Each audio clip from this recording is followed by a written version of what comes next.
ikaw at ako. Magkayakap sa dalampasigan, magkahawak ang kamay, nakatingala sa maaliwalas na langit, habang tinititigan ang mga tumatakbong ulap.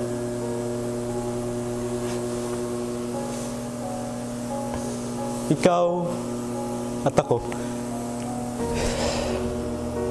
Hawak ang bewang mo, sumasayaw sa musika ng kalikasan, ibinubulong ang marikit na kundiman.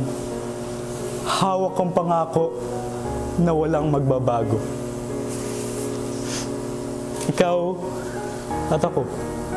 Tayo, sumusulat ng tula, lumilikha, kumikilos. May kung anong dagitan sa ating nagpapatakbo.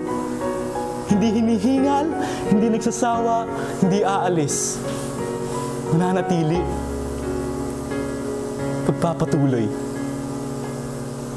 Ikaw at ako. Ngunit, bakit bigla ka ng lamig? Ibinaon ng mga larawang sabay nating iginuhit. Itinabi ang mga kantang sabay nating ginaawit. Nilimot ang mga galaw, ang mga ginawa nating sayaw. Bakit ka bumitaw? Kung akala ko'y masaya ka sa ako at ikaw. Hindi ka ba kontento? O sadyang kinakahiya mo lang yung mga ginawa natin habang tayo? Ang mga nagninig nating kulay, ang mga pinaglaruan nating mga tunog, ang mga larawan na sabay nating ipinunta, baliwala na lang ba sa'yo?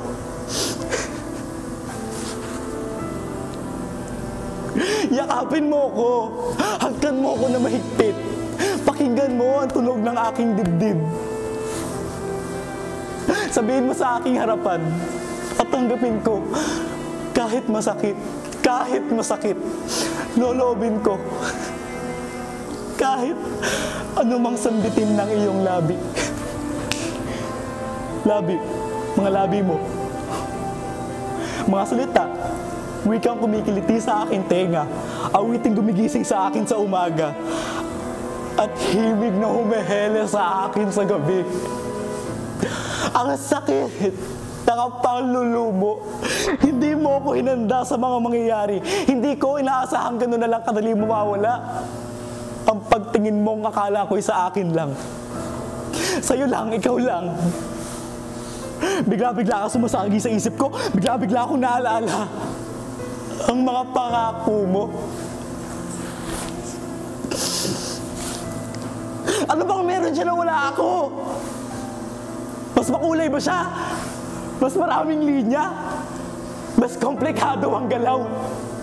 Mas maingay? Kung tutuusin, hindi ko dapat kinukumpara ang sarili ko. Dahil kilala ko kung sino ko. May sariling mukha. May natatanging salita. May naiibang tunog. At may matingkad na kulay.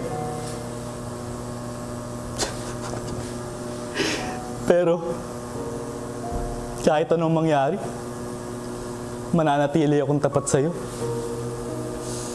Patuloy akong aasa, patuloy na masasabik, patuloy na mananaginip, hanggang sa muli kang makakabalik.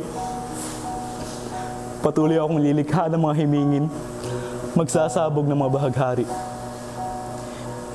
Iindak sa mga atugtuging sariling sa atin. Sa atin. Sa iyo. Mananatili akong tapat. Gagawa ko ng mga bagong kasaysayan. Hanggang sa muling pipiliin mong ako naman ang iyong ipaglaban.